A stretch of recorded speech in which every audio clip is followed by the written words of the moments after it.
ನಮಸ್ಕಾರ ಕದಂಬ ನ್ಯೂಸ್ಗೆ ಸ್ವಾಗತ. ನಾನು ಸೋನಿಕಾ ಸುದೇಶ್. ಬಣ್ಣಗಳ ಹಬ್ಬ ಹೋಳಿಯನ್ನು ನಗರದ ವಿವಿಧ ಭಾಗಗಳಲ್ಲಿ ಸಂಭ್ರಮದಿಂದ ಆಚರಿಸಲಾಯಿತು. ಈ ಸಂದರ್ಭದಲ್ಲಿ ಬಸವಕಲ್ಯಾಣ ಶಾಸಕ ಶರಣು ಸಲಗರವರು ಸಾರ್ವಜನಿಕರೊಂದಿಗೆ ಸೇರಿ ಹಬ್ಬದ ಸಂಭ್ರಮದಲ್ಲಿ ಪಾಲ್ಗೊಂಡು ಗಮನ ಸೆಳೆದರು. ನಗರದಲ್ಲಿ ಆಯೋಜಿಸಲಾಗಿದ್ದ ಹೋಳಿ ಕಾರ್ಯಕ್ರಮದಲ್ಲಿ ಡಿಜೆ ಸಂಗೀತದೊಂದಿಗೆ ಯುವಕರು ಉತ್ಸಾಹದಿಂದ ಕುಣಿದು ಕುಪ್ಪಳಿಸಿದರು. ಶಾಸಕ ಶರಣು ಸಲಗರವರು ಕೂಡ ಕಾರ್ಯಕರ್ತರು ಹಾಗೂ ಅಭಿಮಾನಿಗಳ ಜೊತೆಗೂಡಿ ಡಿಜೆ ಧ್ವನಿಗೆ ಹೆಜ್ಜೆ ಹಾಕಿ ಹಬ್ಬದ ರಂಗು ಹೆಚ್ಚಿಸಿದರು. ಬಣ್ಣ ಎರಚಿಕೊಂಡು ಪರಸ್ಪರ ಶುಭಾಶಯ ವಿನಿಮಯ ಮಾಡಿಕೊಂಡರು. ಹೋಳಿ ಹಬ್ಬವು ಸಹೋದರತ್ವ, ಸೌಹಾರ್ದತೆ ಮತ್ತು ಏಕತೆಯ ಪ್ರತೀಕವಾಗಿದೆ ಎಂದು ಹೇಳಿದರು. ಸಮಾಜದಲ್ಲಿ ಪ್ರೀತಿ ಮತ್ತು ಒಗ್ಗಟ್ಟಿನ ಸಂದೇಶವನ್ನು ಸಾರುವ ಹಬ್ಬಗಳನ್ನು ಎಲ್ಲರೂ ಶಾಂತಿಯುತವಾಗಿ ಆಚರಿಸಬೇಕು ಎಂದು ಕರೆ ನೀಡಿದರು.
ಇರಾನ್ ಮತ್ತು ಇಸ್ರೇಲ್ ದೇಶಗಳ ನಡುವೆ ನಡೆಯುತ್ತಿರುವ ಯುದ್ಧ ಪರಿಸ್ಥಿತಿಯ ಹಿನ್ನೆಲೆಯಲ್ಲಿ ದುಬೈನಲ್ಲಿ ಸಿಲುಕಿರುವ ಬೀದರ್ ಜಿಲ್ಲೆಯ ನಾಗನಾಥ್ ಬಸನಾಳೆ ಸೇರಿದಂತೆ 7 ಮಂದಿ ಸಂಗಡಿಗರೊಂದಿಗೆ ಸಂಸದ ಸಾಗರ್ ಖಂಡ್ರೆ ದೂರವಾಣಿ ಮೂಲಕ ಸಂಪರ್ಕಿಸಿ ಧೈರ್ಯ ತುಂಬಿದರು.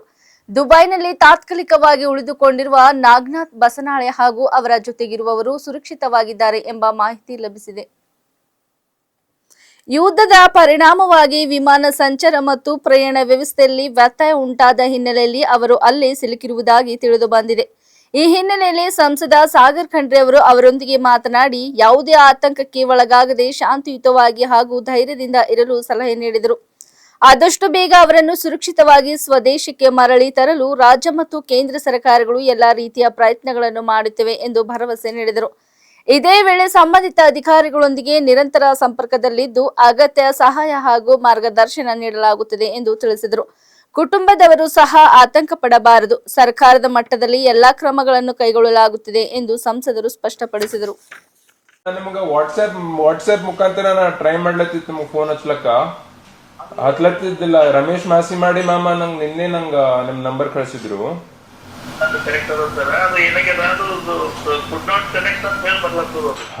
ಹೌದ್ರಿ, ಕುಡ್ ನಾಟ್ ಕನೆಕ್ಟ್ ಅಂತ ಹೊಂಟಿದಿತ್ತು.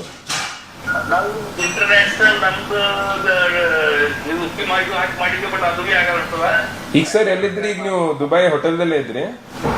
ದುಬೈ ಹೋಟೆಲ್ ಇಲ್ಲಿ ಬುಕ್ ಮಾಡ್ಲಿಕ್ಕೆ ಸ್ಟಾರ್ಟ್ ಆಗುತ್ತೆ. ಬುಕ್ ಮಾಡಿದ ಕೂಡಲೇ ಅದು ಕ್ಯಾನ್ಸಲ್ ಅಂತ ಹೇಳ್ಬೋದು, ಮತ್ತೆ ಅದನ್ನ ದುಡ್ಡು ಕಟ್ ಮಾಡ್ತಾರೆ. ಇಲ್ಲ ಸರ್, ಅದೇ ಈಗ ಸದ್ಯಕ್ಕೆ ಅದು ಏನದ ಏರ್ ಕ್ಲಿಯರೆನ್ಸು ಕರೆಕ್ಟ್ ಆಗಿ ಅವ್ರಿಗೆ ಸಿಗ್ತಾ ಇಲ್ಲ. ಸ್ವಲ್ಪ ಎರಡ್ ಮೂರ್ ಫ್ಲೈಟ್ ಅವರು ಎಷ್ಟಾಯ್ತು ಅಷ್ಟು ಬಿಡ್ಲತ್ತಾರ, ಯಾಕಂತಂದ್ರೆ ಕಂಟಿನ್ಯೂಸ್ ಸ್ಟ್ರೈಕ್ ಆಗ್ಲತ್ತವಲ್ಲ. ಈಗ ಆಲ್ರೆಡಿ ಬೀದರ್ನು ಬಹಳಷ್ಟು ಜನ ಅದಾರ ದುಬೈನಲ್ಲಿ. ಹೌದೌದು, ಅದು ನೀವು ವೇಟ್ ಮಾಡ್ರಿ ಸರ್, ನಾನ್ ನಿಮಗೆ ಹೇಳ್ತೀನಿ. ಈಗಾಗಲೇ ನಾವೆಲ್ಲ ನಮ್ ಸ್ಟೇಟ್ ಗವರ್ಮೆಂಟ್ CM ಮತ್ತು ನಮ್ಮ ಎಂಬಸಿದವ್ರಿಗೆ ಎಲ್ಲರ ಜೊತೆ ನಾವು ಸಂಪರ್ಕದಾಗ ಇದ್ದೀವಿ. ಅದು ಅವ್ರ ಏನಾರ ಗ್ರೀನ್ ಸಿಗ್ನಲ್ ಕೊಟ್ಟರು ಅಂತ ನಾನು ನಿಮ್ಗೆ ಹೇಳ್ತೀನಿ. ನೀವು ಆರಾಮಾಗಿರಿ, ಏನೂ ಆಗಲ್ಲ. ನೀವು ಈಗ ಒಮ್ಮೆಗೆ ಗಡ್ಬಡ್ ಮಾಡೋದು ಬೇಡ.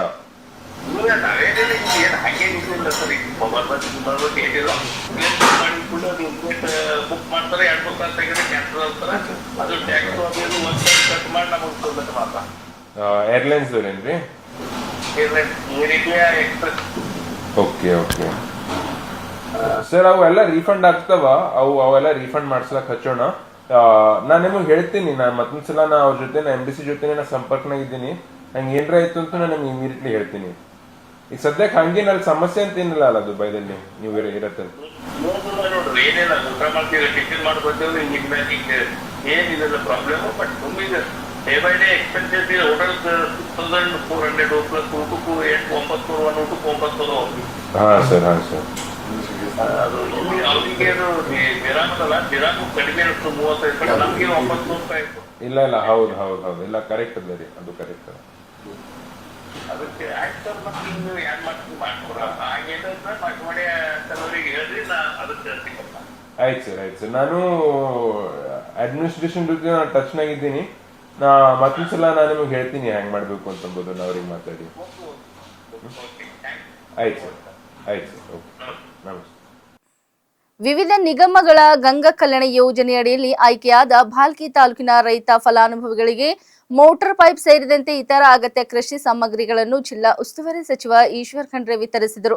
ಕಾರ್ಯಕ್ರಮದಲ್ಲಿ ಮಾತನಾಡಿದ ಸಚಿವರು, ಯೋಜನೆಯ ಮುಖ್ಯ ಉದ್ದೇಶ ರೈತರ ಹೊಲಗಳಿಗೆ ಶಾಶ್ವತ ನೀರಾವರಿ ಸೌಲಭ್ಯ ಕಲ್ಪಿಸುವುದಾಗಿ ಎಂದು ಹೇಳಿದರು.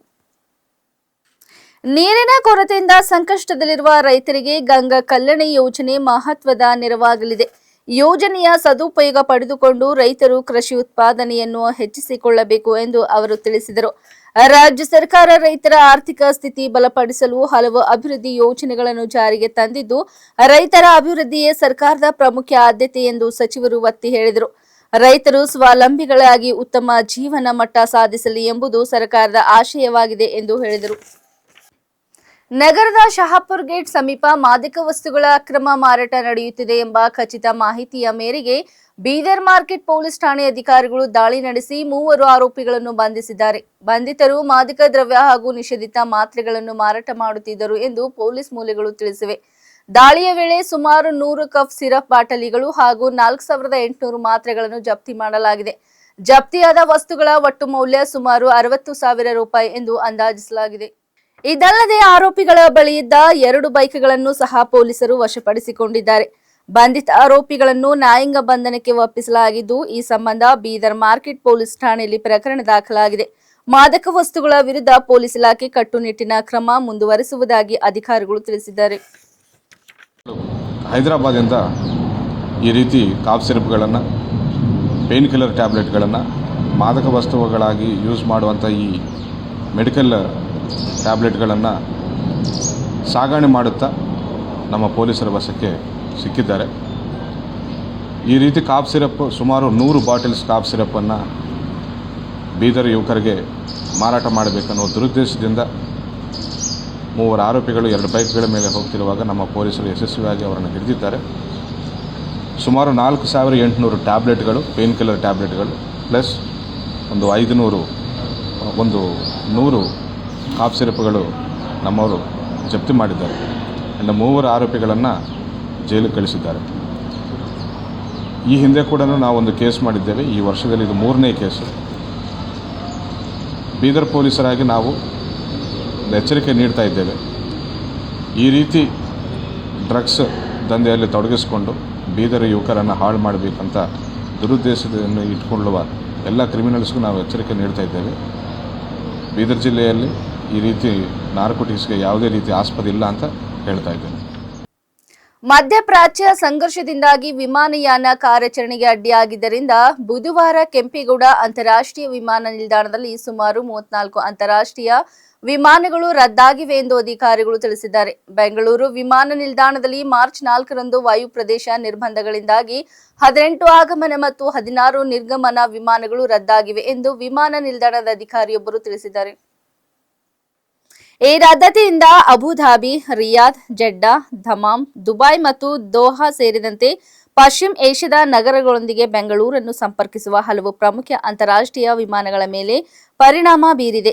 ಏತನ್ಮಧ್ಯೆ ಬೆಂಗಳೂರು ಅಂತಾರಾಷ್ಟ್ರೀಯ ವಿಮಾನ ನಿಲ್ದಾಣ ಲಿಮಿಟೆಡ್ BIAL ಪ್ರಯಾಣಿಕರಿಗೆ ಸಹಾಯ ಒದಗಿಸಲು ಟರ್ಮಿನಲ್ 2ರ ಕರ್ಬ್ಸೈಡ್ನಲ್ಲಿ ಸಹಾಯ ಕೇಂದ್ರವನ್ನು ಸ್ಥಾಪಿಸಲಾಗಿದೆ ಎಂದು ತಿಳಿಸಿದೆ.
ಇಲ್ಲಿವರೆಗೆ ಸುದ್ದಿ ಕೊಟ್ಟಿದ್ದು ನಾನು ಸೋನಿಕಾ ಸುದೇಶ್. ಮುಂದಿನ ಸುದ್ದಿಯೊಂದಿಗೆ ಮತ್ತೆ ಭೇಟಿಯಾಗೋಣ. ವಂದನೆಗಳು.